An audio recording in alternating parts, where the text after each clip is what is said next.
Nathalie, bonjour Antonin, bonjour tout le monde. Donc, on va y aller. Donc, je vous souhaite la bienvenue donc, dans cette 9e rencontre, un endroit où aller, initiée par Frédéric de Guelt.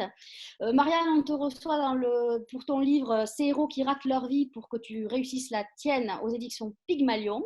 Il est sorti en mars, c'est ça? Je n'ai plus la date exacte, non, dis-moi.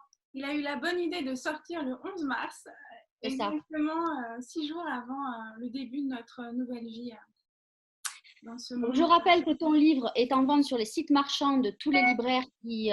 Alors, attention, est-ce que tout le monde peut éteindre sa caméra, s'il vous plaît? Hop, hop, hop, hop. C'est bon? Vous me recevez là? Je ne sais plus ce que j'ai fait. Vous êtes toujours là ou j'ai fait quelque chose qui ne fallait pas? Je t'entends, mais moi je te vois plus. Ah, c'est intéressant. Hop, là on me voit? Vous me revoyez? Non, je vois. C'est bon là? Je On vois, est revenu? je vois Hélène, mais sans son C'est visage. ça. Moi c'est pareil. Personne ne me voit là? Non. Alors, moi, je suis Hélène. Moi je te vois dans la liste, mais. J'ai arrêté la vidéo et Hop, voilà, hop, je l'ai coupé. Alors, juste, je sais pas. Alors, je vous laisse parler tous les deux vite fait, puisqu'on vous voit, le temps que je règle mon souci vidéo. Donc, bonjour Marianne, bonjour à tous. Moi déjà, j'aimerais commencer par te remercier Marianne, parce que c'est la première fois que je fais un live, je suis pas habitué à ça. Je pensais pas en faire de ma vie, et toi, tu es arrivé et tu m'as fait confiance, tu m'as proposé d'assurer le show, et franchement, ça me touche sincèrement. Et avant de parler. Pardon? Juste pour réagir à ce que tu dis, c'est aussi la première fois pour moi ce live, donc c'est chouette en fait de partager cette première fois avec toi. C'est gentil. Et donc, pendant qu'on termine les derniers réglages, je voulais juste préciser, avant de parler de toi, de littérature et de séries et plein d'autres choses, je veux juste crever l'abcès rapidement. On est tous confinés depuis plus d'un mois déjà. On vit tous ce confinement différemment. Et personnellement, j'ai bêtement pensé qu'ajouter quelques notes de folie, de couleur dans ce confinement serait une bonne idée. C'est comme ça que nous nous retrouvons avec cette teinte un petit peu rose-violet dans les cheveux. Donc clairement, je pensais pas avoir un lien social de sitôt. Et là, c'est là que tu m'as contacté, Marianne, pour me proposer ce live. Donc, je suis désolé pour tout ça. Je vous prierai d'essayer de faire abstraction de ça et de me concentrer vraiment sur ce que Marianne va dire. Voilà.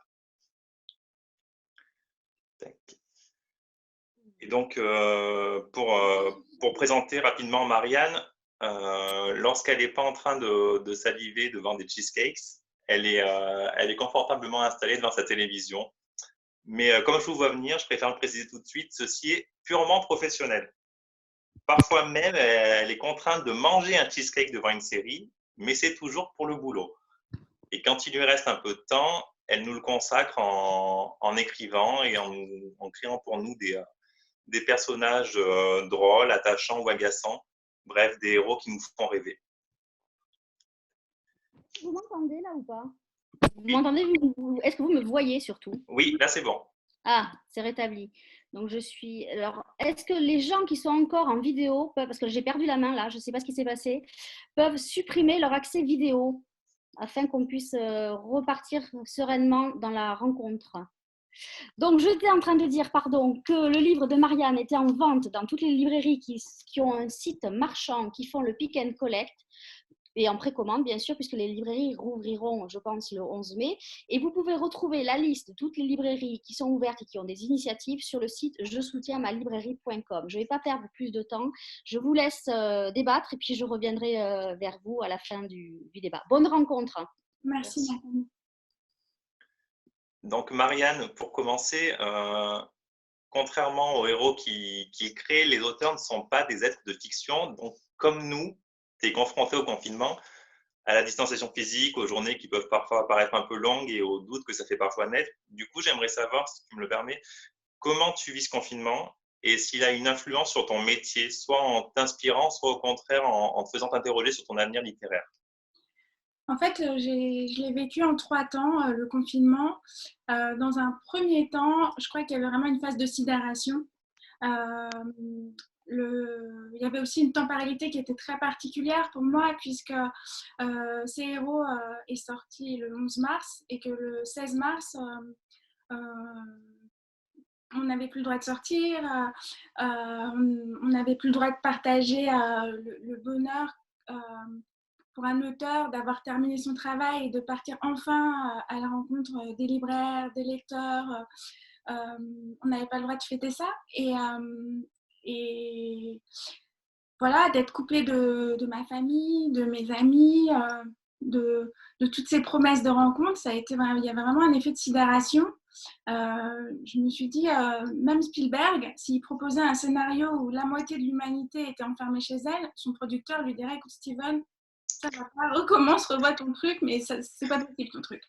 Donc une fois que j'ai digéré ça, il y a eu une autre étape qui était un peu celle du refus. Enfin, je l'ai vécu. Il y avait cette espèce de sensation d'empêchement, enfin, je l'ai vu.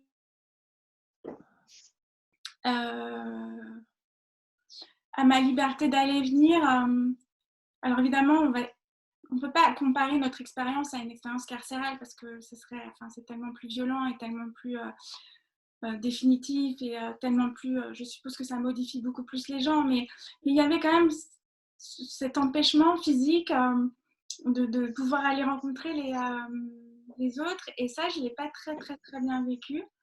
Et puis, le troisième temps, que je vis depuis à peu près, je dirais, 3 semaines, un petit mois, c'est un moment d'acceptation où j'ai accepté d'être dans un nouvel espace spatio-temporel. Pour moi, c'était un peu comme un voyage dans un temps sur lequel je n'avais pas de maîtrise. Et à ce moment-là, je me suis mise à beaucoup travailler et à beaucoup travailler comme critique, mais aussi comme auteur. Et j'ai trouvé une petite astuce quand même pour m'en sortir, puisque je pense qu'on en parlera plus tard, mais une des raisons pour lesquelles j'écris, c'est vraiment de rencontrer les autres. C'est fondamental dans ma démarche d'écriture. Et donc, c'était très frustrant. Et je me suis dit, ce qui m'intéresse, c'est quand même trouver un moyen de créer du lien. Et ce lien, je l'ai créé en lançant un petit projet sur le net qui s'appelle Ta série, toi et nous. Et ce qui m'a intéressée, c'était d'aller explorer la catharsis par la fiction à travers les expériences d'autres artistes. Je tenais vraiment à ce que ce soit des artistes, que ce soit des écrivains, des photographes, des comédiens, des réalisateurs, ou même des directeurs littéraires, parce que ce qui m'intéressait, c'était une pensée articulée autour de l'émotion.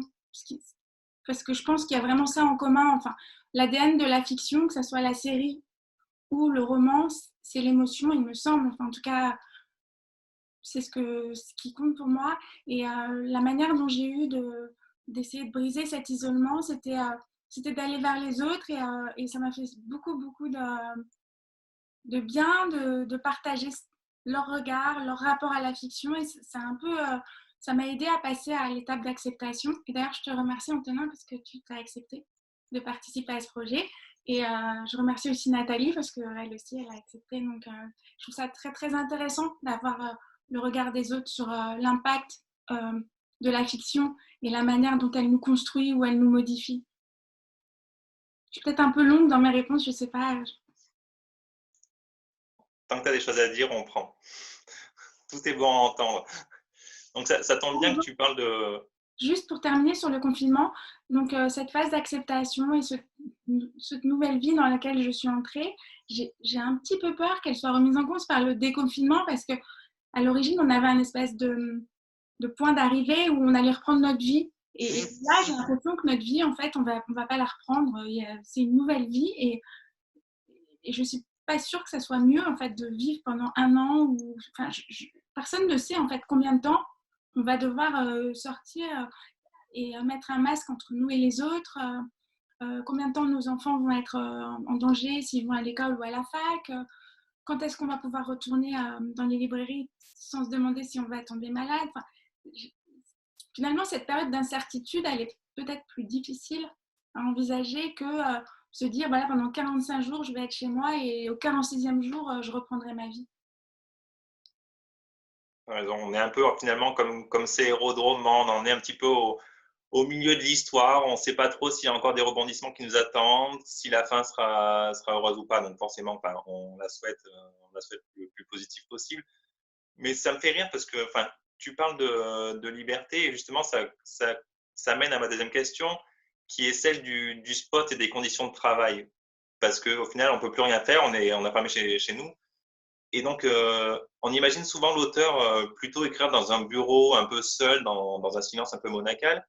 Et toi, tu arrives, et je ne sais pas pourquoi, je t'imagine en fait écrire lové au fond d'un sofa avec un plaid sur les genoux, la télé branchée en permanence sur les séries en vogue, pour t'inspirer de l'identité profonde des personnages.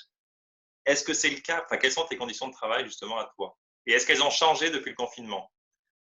En fait, je crois qu'elles n'ont pas changé et je crois que je suis un peu un exemple qu'on donne à l'Académie de médecine à ne pas suivre.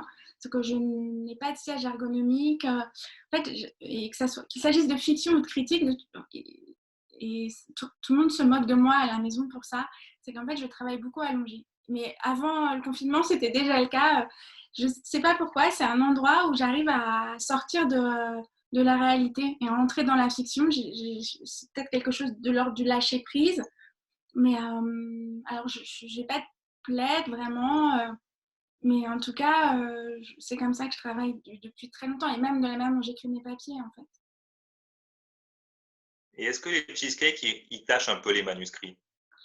Même si avec les cheesecakes, je crois que malheureusement pour mon système cardiovasculaire, il y a beaucoup plus que les cheesecakes, mais c'est vrai que que le sucre contribue à me donner l'énergie d'écrire. Bon. Donc, maintenant qu'on a fixé un petit peu ton décor de travail, j'aimerais, si tu le veux bien, que tu nous racontes la naissance de ce projet, savoir un petit peu comment il a germé dans ton esprit, comment tu l'as soumis à ton éditrice, comment elle l'a reçu, est-ce que c'était tout de suite positif ou non, et en fait que tu nous dévoiles un petit peu son intimité, parce que tu en parles à la fin de ton livre, mais du coup, si tu pouvais nous en parler là rapidement. Bien sûr. Alors en fait, ce projet, c'est un projet qui vient de très très loin. Je suis critique donc, de séries depuis 15 ans. Et avant de devenir critique, j'étais déjà sériephile. Donc, alors, parce que je sais que c'est une question qui va forcément venir dans notre conversation. Enfin, j'ai grandi dans une maison où il y avait des livres partout. J'ai eu cette chance-là. Je crois que ça a été fondateur pour mon rapport à la fiction. Mais je pense que mes années d'adolescente et ensuite de jeune étudiante, elles ont aussi été très nourries par les séries. Bon, à l'époque, c'était une époque merveilleuse et je pense qu'on en parlera aussi. Moi, je suis très nostalgique de la période d'avant le binge-watching. J'adore l'idée d'attendre une semaine pour retrouver les personnages qui comptent dans ma vie. Même si je mange beaucoup de cheesecake, j'ai aucun plaisir en fait à me gaver de fiction. Je préfère la déguster. Et donc, parallèlement à mon expérience de lectrice, j'ai aussi grandi comme téléspectatrice. Je me suis constituée en tant qu'individu, en fait, en me nourrissant de cette fiction. Et je me suis aperçue que, par exemple, si Urgence, c'est une série qui a duré très longtemps, et c'est une série avec laquelle on a grandi. On a grandi avec Friends, on a grandi... moi, il se trouve que j'ai fait des études de droit avant d'aller à l'école de journalisme, mais je me dis que j'ai un peu fait Sciences Po parce que je suis fan de West Wing à la Maison Blanche. Il y a quand même 7 saisons où j'ai eu des leçons de politique américaine ou de relations internationales de très grande qualité grâce à Ron Sorkin. Donc, ces rendez-vous hebdomadaires avec ces personnages qui me nourrissent, qui m'apprennent des choses, qui me permettent de regarder le monde autrement, c'est des rendez-vous qui deviennent très, très importants. Et à la fin, c'est très compliqué à vivre un dernier épisode parce que le lendemain, il y a une forme de vide. La fin des romans peut être douloureuse en fait quand on a aimé passionnément des personnages, une écriture, et il y a une espèce de... Les personnages de série rentrent dans notre quotidien et rentrent dans notre vie. Donc quand ça s'arrête, moi j'estime que j'ai été victime d'une série de micro-traumas en fait. Mon rapport au deuil, je l'ai construit avec Six Feet Under. J'ai fait de la sociologie en regardant The Wire. Enfin, et le jour d'après, je fais comment? Et c'était enfin, ça paraît anecdotique, mais au fond, ça n'est pas anecdotique. Et j'ai commencé, moi, comme une forme de thérapie, en écrivant des lettres à ces personnages qui étaient devenus importants pour moi. Parce que j'avais envie de continuer à vivre avec eux. Et cette correspondance, enfin, on ne peut pas parler de correspondance parce que c'est unilatéral. En tout cas, toutes ces lettres que je leur ai écrites comme des bouteilles à la mer, ça a été une manière pour moi d'accepter le fait que... enfin, de refuser d'ailleurs que ça s'arrête. Et donc ça a été vraiment quelque chose que j'ai fait dans mon coin pendant longtemps et que j'ai partagé sur mon blog I Love TV So What.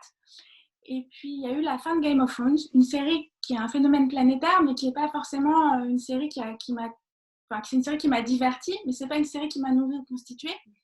Et là, je me suis rendu compte que sur les réseaux sociaux, il y avait une espèce de déchaînement, que la fin de Game of Thrones, que les gens le vivaient de manière ultra intime, ultra viscérale. Et ça m'a soulagée parce que je me suis dit, en fait, je ne suis pas la seule à vivre les choses aussi intensément. En fait. Ma pathologie de série maniaque, elle a une dimension planétaire. Et c'est là que a germé l'idée du livre. Je me suis dit, s'il y a autant de gens qui réagissent de cette manière aussi viscérale et se sentent autant modifiés ou impactés par des choix des scénaristes, il y a quelque chose de l'ordre de la thérapie. Et c'est comme ça qu'est née l'idée de la série thérapie. J'en ai parlé à mon éditrice chez Pygmalion et il se trouve qu'elle est très fan de séries aussi. Et puis Pygmalion, c'est l'éditeur français de Game of Thrones, donc il y avait une forme de logique dans tout ça. Et elle m'a tout de suite dit oui, elle m'a tout de suite dit oui, vas-y, on y va, on fait ce projet. Alors là, je dis bonjour à Eliane Dust, dans le nom. Bonjour Eliane. Donc voilà, en fait le final de Game of Thrones, ça m'a fait prendre conscience que ce que je pensais être une expérience individuelle avait une dimension universelle. Et donc, ça légitimait la démarche d'écriture. Et ça ne relevait plus seulement que de mon intimité.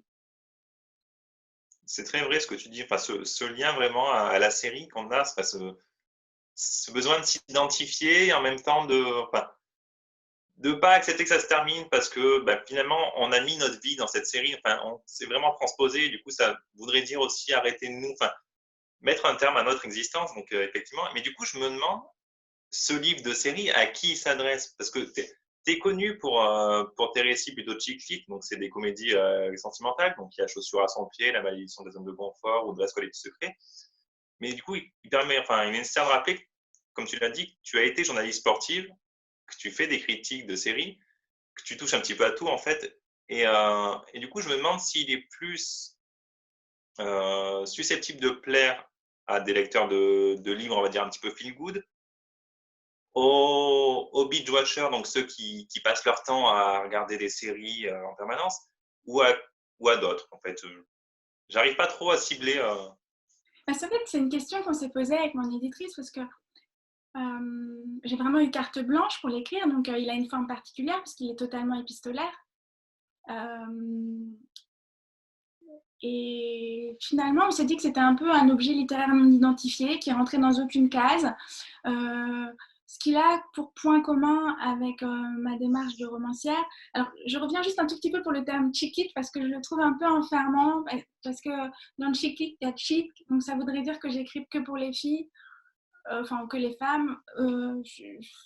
Moi, j'écris des comédies d'abord. Il se trouve que c'est des comédies romantiques parce que ce que je travaille, c'est l'intime. Ce qui m'intéresse, c'est ce qui nous rapproche ou ce qui nous sépare.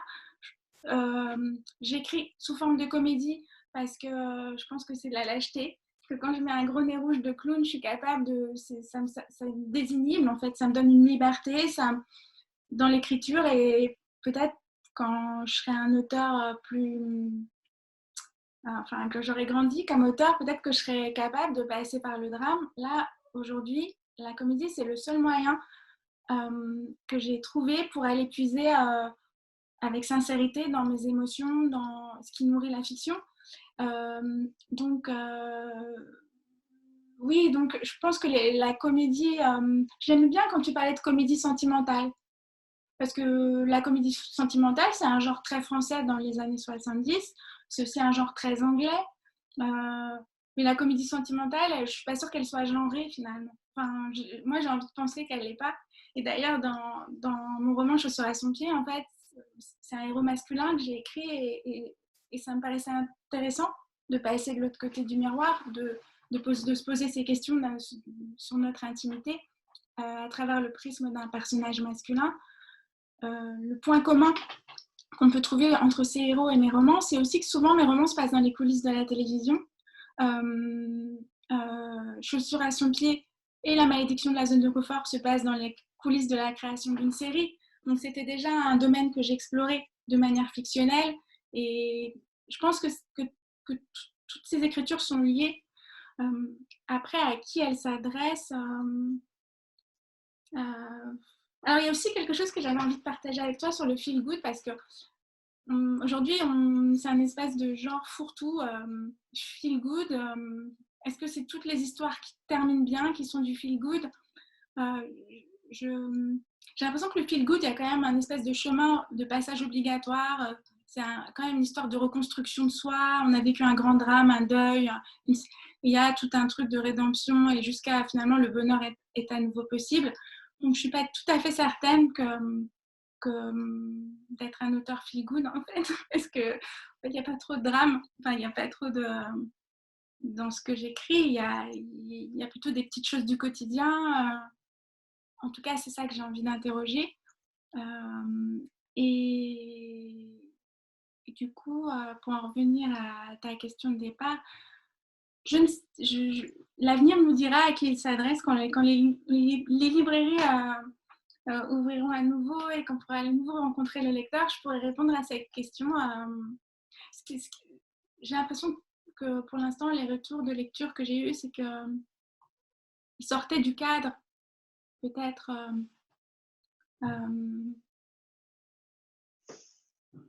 oui, qui pouvait concerner des gens très différents. En fait, j'avais l'impression qu'ils résonnaient. En fait, j'avais l'impression que... Mais c'est pas moi, hein, c'est les héros dont je parle. Parce qu'il y a toutes sortes de héros dans mon livre. Donc, j'ai l'impression que finalement, le sujet de ce livre, c'est la manière dont la fiction peut changer nos vies. Et je pense que ça, du coup, c'est peut-être quelque chose qui peut toucher des gens qui sont plus... des lecteurs de littérature générale, comme des gens qui lisent peu mais qui sont fans de séries. Enfin, je n'ai pas vraiment d'éléments objectifs pour répondre, hein, c'est un peu intuitif tout ça.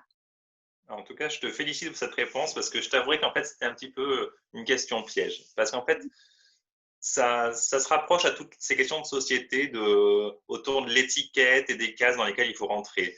C'est que maintenant, on parle de cheat lead, de feel good, et en fait, ça oblige déjà le lecteur finalement à rester dans une certaine case, donc celle qu'on lui attribue dès son premier livre.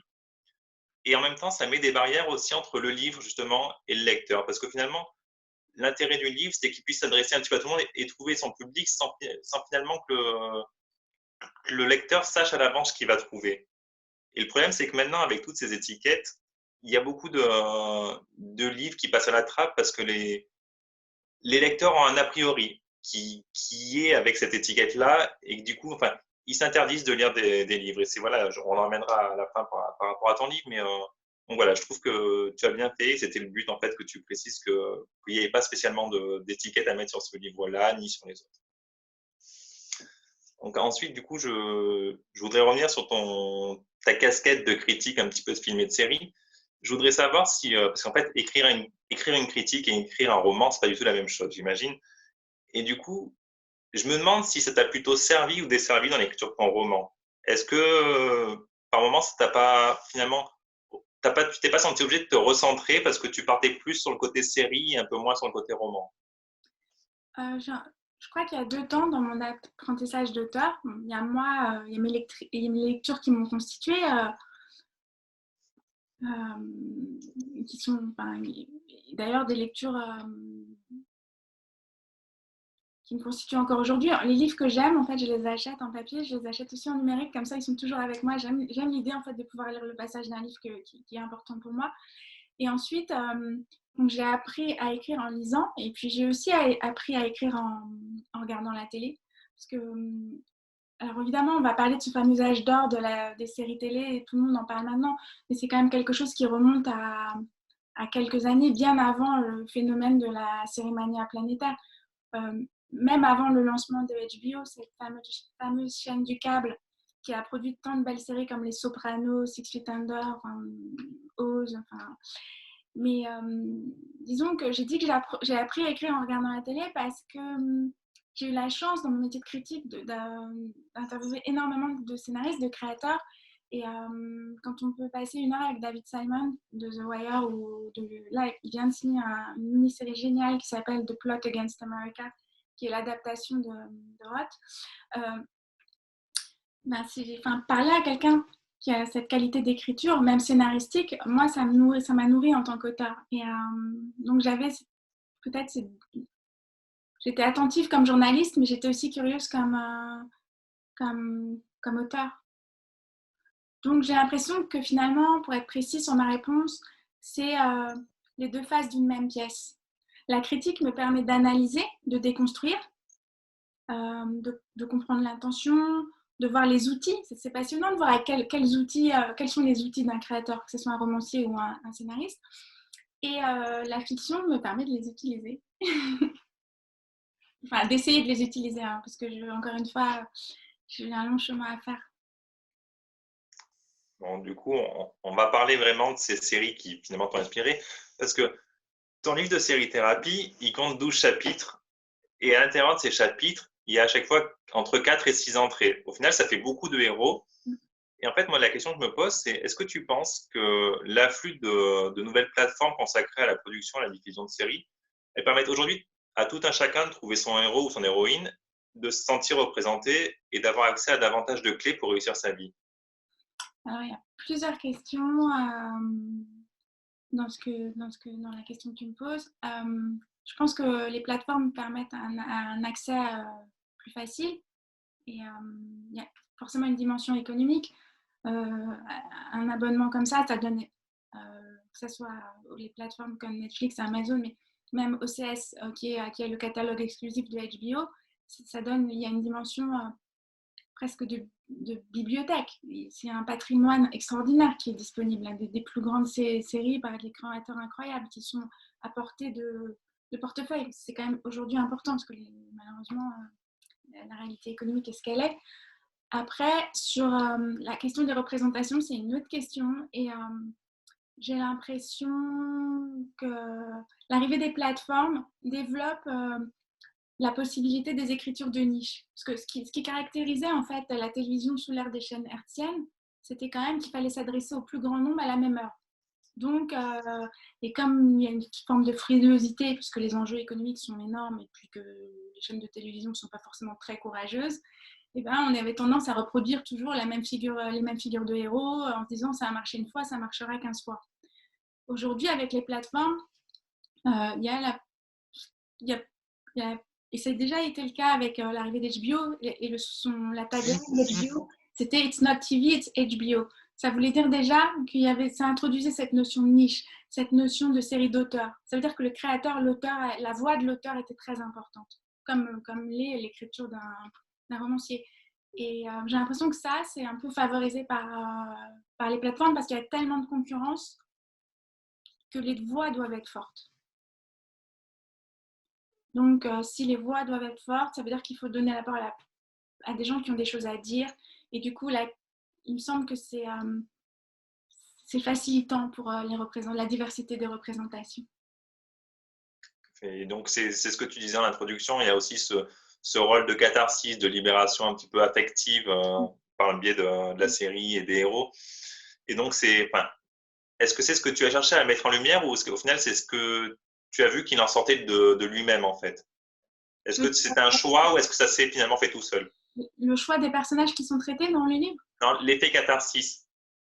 Non, l'effet catharsis, c'était l'ADN de ce livre. C'était mettre en mots ce que moi j'avais ressenti. Ok. Donc maintenant, on va passer du coup à des questions un petit peu plus sociétales, on va dire. on s'interroge beaucoup à l'heure actuelle sur la question de la parité, donc l'égalité homme-femme, et voilà. Et du coup, bah, forcément, avec un tel livre, tu te doutes qu'on va un petit peu se pencher un petit peu sur la question et analyser un peu ton livre. Enfin, en tout cas, moi, je l'ai fait, je suis désolé, j'ai compté. Et donc, bravo, parce que tu as quand même 31 héros et 27 héroïnes, ce qui est pas mal. Mais du coup, en fait, en comparaison, j'ai regardé donc la série que tu as lancée sur les réseaux sociaux, donc ta série, Toi et nous, où comme tu le disais, tu reçois chaque jour un invité différent pour qu'il nous parle du héros qui a changé sa vie, comment et en quoi il pourrait impacter la nôtre. Et là, même si récemment le nombre d'héroïnes est un petit peu monté, il y a quand même toujours eu un écart parfois significatif entre le nombre de héros et le nombre d'héroïnes. Et du coup, je me demande si pour toi, la femme est sous-représentée dans les séries télévisées ou s'il s'agit plutôt de l'impact de nombreuses années passées en quelque sorte à faire la gloire de la masculinité et de la virilité. En d'autres termes, en fait, est-ce que tu penses que la femme en tant qu'héroïne a encore de l'avenir devant elle ou est-ce que c'est encore une faille dans laquelle il faudrait insister et creuser pour en venir à bout? Je pense que ton explication, elle est assez intéressante. Je pense qu'effectivement, pendant la télé vintage, on va dire, la figure masculine était très, très présente, mais c'est plus du tout le cas aujourd'hui. J'ai 15 exemples de femmes, même si elles ne sont pas toutes présentes dans ce livre, qui sont des héroïnes transgressives, ultra complexes. Je pense qu'en tout cas, l'héroïne est devenue l'égale du héros aujourd'hui dans les séries télé. C'est plutôt encourageant, donc on va dire que ça continue ainsi. Et c'est de manière intéressante, l'une des femmes les plus puissantes de la télévision au monde aujourd'hui, c'est pas un créateur, c'est une créatrice, Shonda Rhimes, celle qui a signé un deal de, je crois, 300 millions de dollars avec Netflix. Elle a une carte blanche pour écrire ce qu'elle veut. Elle avait une case entière qui lui était dédiée sur ABC le jeudi soir. Et il y avait même un acronyme qui saluait son travail, c'était Thanks God, it's Thursday. Dieu merci, on est jeudi. Parce qu'il y avait toute la soirée ces trois séries qui étaient, ou ces deux séries qui étaient diffusées à la suite, et tout le monde, c'était Grey's Anatomy et Scandal, et je crois qu'il y avait How to Get Away with Murder, donc ça faisait 3 séries Shondaland. Et donc, pour répondre à ta question, c'est quand même intéressant de savoir que la personne la plus influente aujourd'hui dans le monde de la création sérielle est une femme noire, mère célibataire. C'est parfait pour finir cette question, je trouve.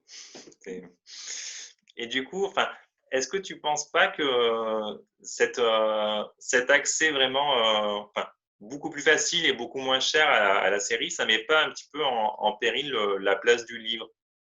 Ça, c'est quelque chose qui peut être effectivement très préoccupant. Alors, il y a une bonne nouvelle, c'est que ça, c'est dans l'économie de la création du visuel. Il faut savoir que 60% des nouvelles séries sont des adaptations de livres. Donc, ça veut dire qu'il y a des auteurs dont les droits sont achetés. Donc, je trouve ça assez... c'est une source d'optimisme pour le livre. C'est-à-dire que l'alphabet des créateurs de séries, c'est les romanciers et les éditeurs. Je trouve que c'est une bonne chose. Ça. Et, enfin, en tout cas, en fait, c'est toujours un peu à double tranchant parce qu'effectivement, eux s'inspirent des livres, mais du coup, c'est un petit peu comme les collégiens ou les lycéens. Est-ce que du coup, eux vont pas se dire, bon, finalement, il y a la série, donc je vais peut-être plus me pencher sur la série plutôt que de m'embêter à lire le livre? Mais en fait, je répondais à ta question du point de vue économique. Enfin, c'est toujours important pour un romancier d'avoir ses droits qui sont achetés, d'avoir des adaptations. Enfin, on sait bien toute la problématique de la rémunération des auteurs. Et aujourd'hui, encore plus que les droits d'auteur cette année, ça va être compliqué. Et bien au-delà d'ailleurs de l'édition, parce que pour le spectacle vivant, c'est un drame qui est en train de se passer. Donc, je pense que c'est quand même intéressant de constater que 60% des séries naissent des livres, en tout cas pour la filière du livre et pour les auteurs. Je trouve que c'est plutôt une bonne nouvelle. Après, je pense aussi qu'il y a quelque chose d'intéressant que la série peut rendre au livre. Aujourd'hui, les formes de narration sont très très sophistiquées à la télévision, même dans des séries grand public. Ce que j'ai cherché, parce que je me suis dit, je ne vais pas leur donner que des exemples de séries d'auteurs qui sont des séries de niche, mais prenez par exemple This Is Us, qui a une narration en puzzle, qui travaille le passé et le présent, qui est très désarçonnante dans sa construction. Et je me dis que si des séries grand public atteignent ce niveau de sophistication dans la construction, c'est aussi une façon d'habituer les spectateurs ou les téléspectateurs à des formes de narration plus sophistiquées, et peut-être que dans un deuxième temps, ça donne aussi accès à la littérature. On n'est plus dans des scénarios simples avec des héros monolithiques, on n'est plus du tout là-dedans aujourd'hui. Okay. Je vois la série qui ressurgit, donc... Je vous laisse. Je vais devoir zapper quelques questions. Voilà, parce que... Vas-y Antonin, pose encore une question et après moi j'ai des questions, mais vas-y. Je suis revenue tranquillement, doucement. Du coup, voilà, du coup, je vais en regrouper un petit peu, je vais les regrouper. Donc, effectivement, Marianne, enfin, on voit dans ton livre que finalement, on traite un petit peu tous les domaines. Il y a le travail, l'amour, la famille, les amis. Et est-ce que tu penses au final que, enfin, parce que moi, j'ai presque une impression de pré-mâcher et de prédigérer, en fait. Est-ce que tu penses qu'il existe encore un domaine où l'être humain, il pourrait s'en sortir tout seul? Alors déjà, ça c'est une conviction personnelle, je pense que l'être humain ne peut jamais s'en sortir tout seul. Moi, je pense que la seule chose d'avoir une vie intéressante, c'est de se connecter avec les autres. C'est aussi pour ça que j'écris, même si on peut se dire que c'est une expérience solitaire. Pour moi, c'est jamais une expérience solitaire. C'est une des choses que j'ai adorées en devenant romancière, c'est que j'ai la chance d'avoir rencontré plein d'auteurs avec qui j'ai lié des liens d'amitié, et j'apprends beaucoup d'eux et de leur écriture, de ces échanges. Et donc, je ne crois pas du tout je crois pas à une vie tout seul en tant que femme, en tant que citoyenne, c'est pas du tout ce que je crois. Et alors, il y a un côté presque satirique dans le titre des chapitres. On a fait exprès d'aller appuyer sur tous les boutons parce que c'est quand même une comédie, ces héros. Donc on s'est dit, en fait, c'est un faux guide de développement personnel.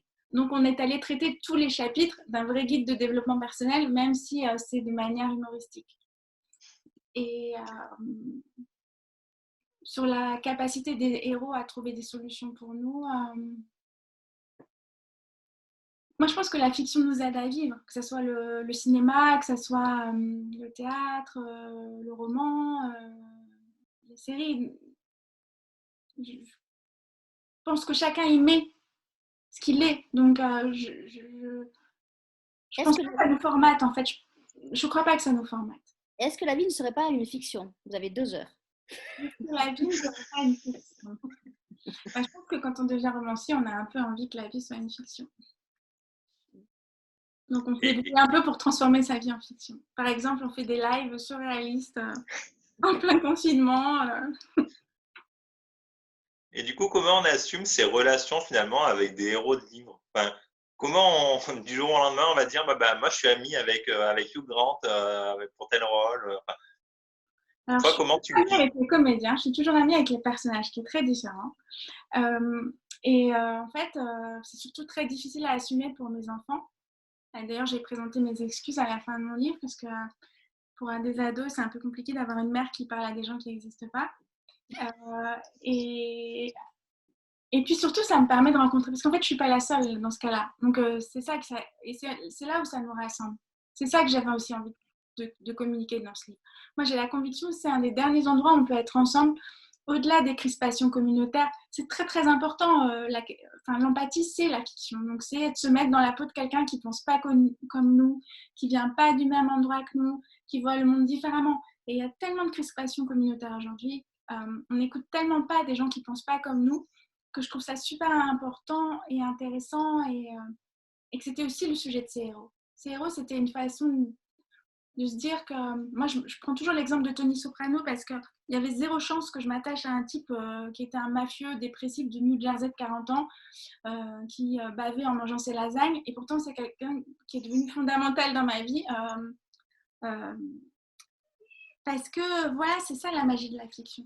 C'est de tout d'un coup se dire que ce type de 40 ans, ultra macho, violent et tout, il y a quelque chose de l'ordre de l'universel et du singulier qui me donne à voir le monde autrement. Je trouve que c'est parfait en fait pour conclure parce que cette petite phrase là, parce que au final, on se rend compte que sous couvert un peu de légèreté, finalement, ton livre, c'est bien plus que quelque chose de léger et d'auto-centré sur les séries, parce qu'au final, ça nous interroge sur plein de problèmes de société. Ça nous pousse à nous interroger nous-mêmes sur le sens qu'on veut donner à notre vie et ce qu'on attend des séries, des livres, enfin, de tout ce qui nous entoure.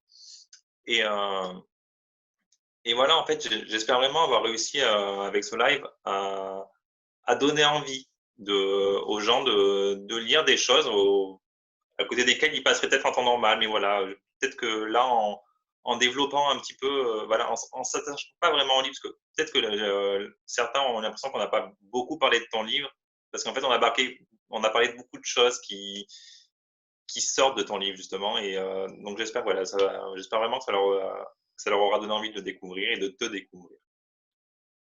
Parfait. Alors moi, j'ai beaucoup de questions, et dont la première qui t'est posée, Marianne, tu es toujours là? Parce que je te Oui, vois bien plus. sûr, je suis toujours là. Pardon. Quel serait le héros idéal pour toi pour nous sauver contre ce virus? Jed Bartlett, le président à la Maison Blanche, parce que c'est un président qui n'a rien à voir avec l'actuel locataire de la Maison Blanche.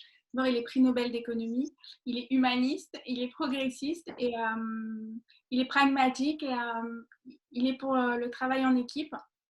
Donc moi, je lui confierai notre destin, sans hésiter. Est-ce que tu préfères lire ou regarder des séries? Ça, c'est une question un peu piège quand même, je trouve. Ça dépend de l'heure de la journée. Est-ce que c'est une réponse piège? Non, mais est-ce que tu passes, alors moi je vais rebondir là-dessus, est-ce que tu passes plus de temps à lire ou plus de temps à regarder des séries? Par exemple, moi qui suis libraire, quand je regarde, j'aime beaucoup regarder des séries, mais quand je regarde des séries, j'ai l'impression de perdre mon temps. Alors que quand je lis des livres pendant des heures et des heures, j'ai l'impression de ne pas perdre mon temps. Tu vois, tu comprends ce que je veux dire? Est-ce que toi tu as ce même sentiment, mais à l'inverse, puisque toi tu es spécialiste des séries? Alors déjà, c'est mon métier de regarder des séries, c'est comme ça que je gagne ma vie, donc c'est important que j'en regarde. Après, ça dépend des séries. C'est vrai que moi, j'ai un attachement aux séries d'auteurs. Pour moi, même dans l'écriture, même dans la démarche littéraire, ce qui m'intéresse beaucoup moins que l'intrigue. Je ne suis pas très intéressée par les intrigues. Ce qui m'intéresse vraiment, c'est la voix du romancier. Ce que j'aime, c'est les romans où, même si il n'y a pas le nom de l'auteur sur la couverture, je sais que c'est lui qui l'a écrit. Moi, j'ai besoin d'entendre les tripes, le cœur de l'auteur dans son écriture. Et c'est la même chose dans les séries. C'est compliqué pour moi de répondre à cette question. J'ai l'impression que c'est une question de désir sur le moment. Enfin, il y a certains... Je sais pas, j'arrive à la librairie, sur la table, il y a certaines fois, je ne savais pas qu'un romancier que j'adore vient de publier un livre et je le vois et je le prends tout de suite et je suis hyper impatiente de le découvrir. Il y a cette gourmandise.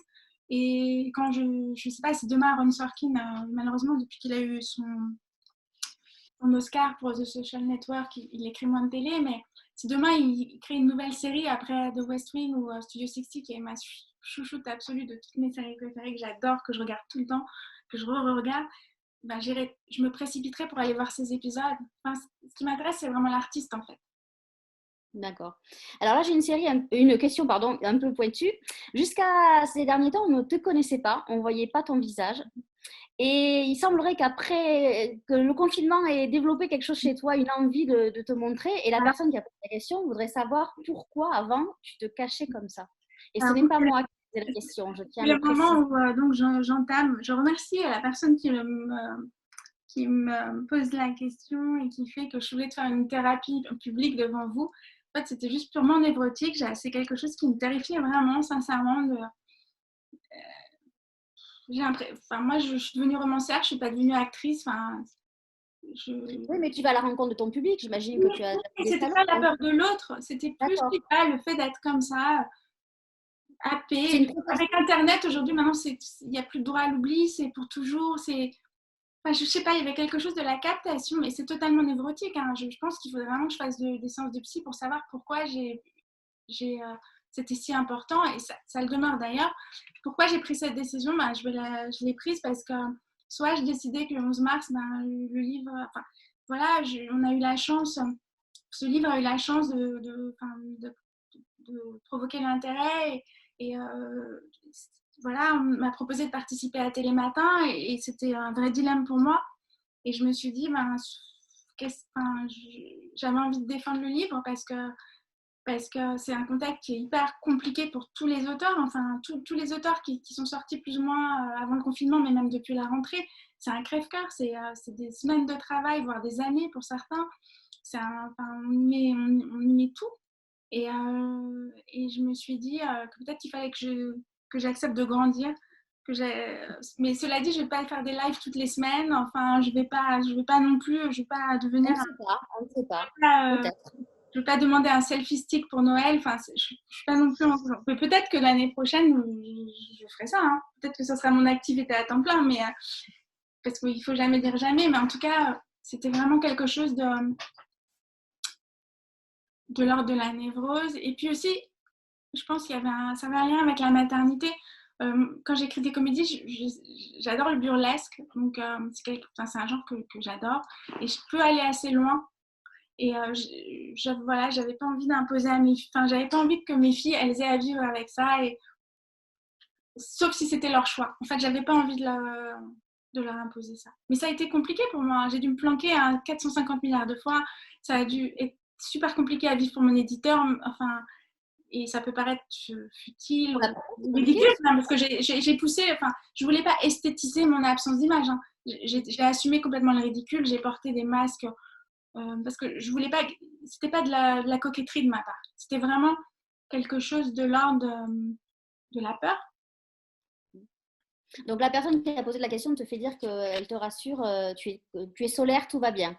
Donc on va passer à la prochaine question. Quelle serait selon toi la série la plus adaptée pendant ce confinement à regarder, que tu conseillerais aux gens de regarder?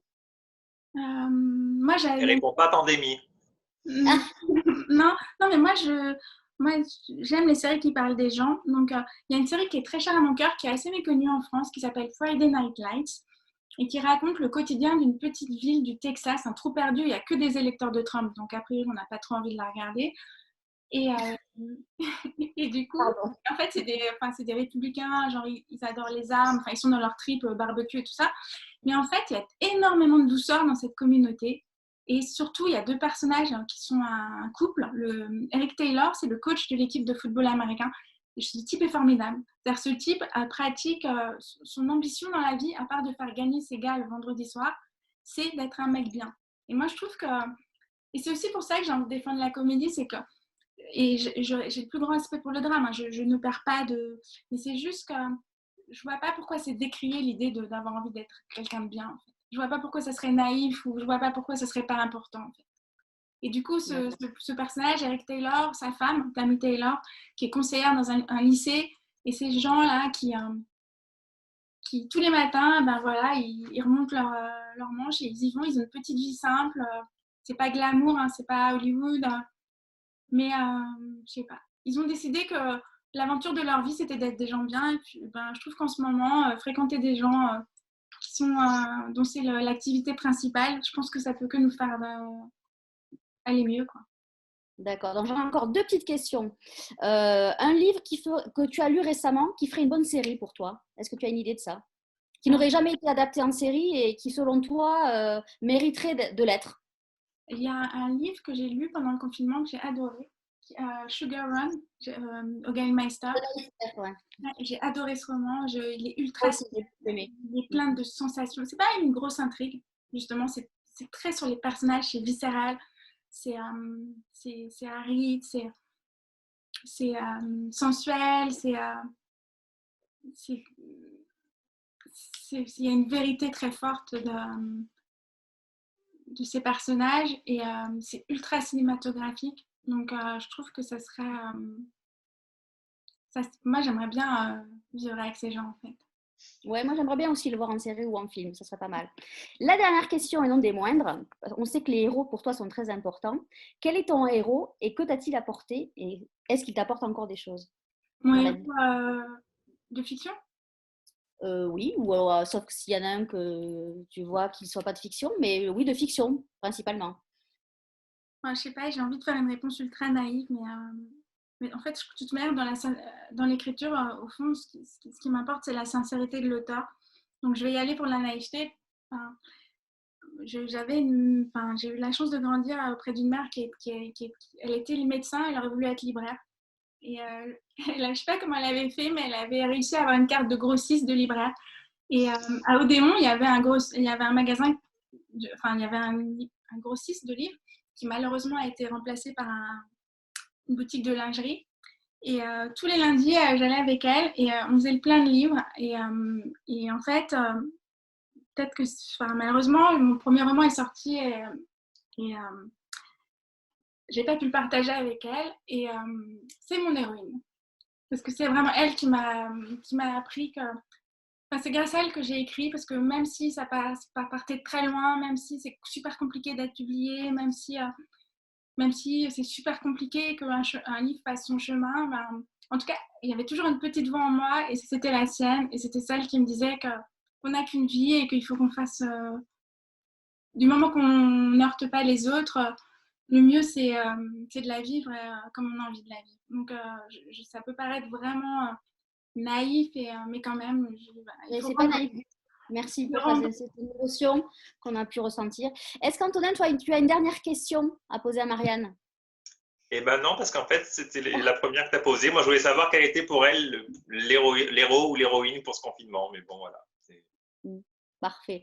Bon, en tout cas, je vais vous remercier parce que là, on est dans le temps imparti. Je voulais te remercier, toi, Antonin, d'avoir pris le temps de faire cette rencontre avec Marianne. Marianne, je te remercie aussi d'avoir participé à cette rencontre. Je rappelle que ton livre… Je voulais vous remercier avec Frédéric et toi et tout, parce que c'est génial, en fait, de pouvoir échanger sur l'écriture, sur le roman, sur la fiction, et de pas vivre ça comme ça seul. Et je trouve que c'est génial ce que vous avez fait. Vraiment, merci beaucoup. Merci à toi parce que tu as vaincu ta peur et la phobie de l'image. Donc ça, je te félicite. Oui, pardon, Antonin. On vous remercie aussi parce que ça a l'air simple comme ça quand on visionne l'écran, mais il y a beaucoup de travail derrière. Donc, merci pour ça. Je confirme. Donc, rappelez surtout ça, c'est très important, que le livre de Marianne, Ces héros qui ratent leur vie pour que tu réussisses la tienne, aux éditions Pygmalion, sont en vente sur les sites marchands des libraires, et surtout, vous pouvez faire des précommandes chez vos libraires qui vont bientôt réouvrir. Pour cela, vous trouvez la librairie la plus proche de chez vous qui fait plein d'initiatives. Vous avez le site malibrairie.com, c'est très important. Je vous rappelle aussi que demain, ou alors je ne suis pas encore au courant, nous n'avons pas de rencontre, mais on vous donne rendez-vous samedi 2 mai à 17h30 avec Jean-Marie Kemener qui a écrit L'écume des lames aux éditions Plomb, et c'est à 17h30. Voilà. Donc je vous dis à samedi ou peut-être à demain, ça sera la surprise. Merci beaucoup Antonin, merci Marianne, je vous embrasse et puis bon courage. Bonne soirée à tous. Au revoir, merci beaucoup. Au revoir.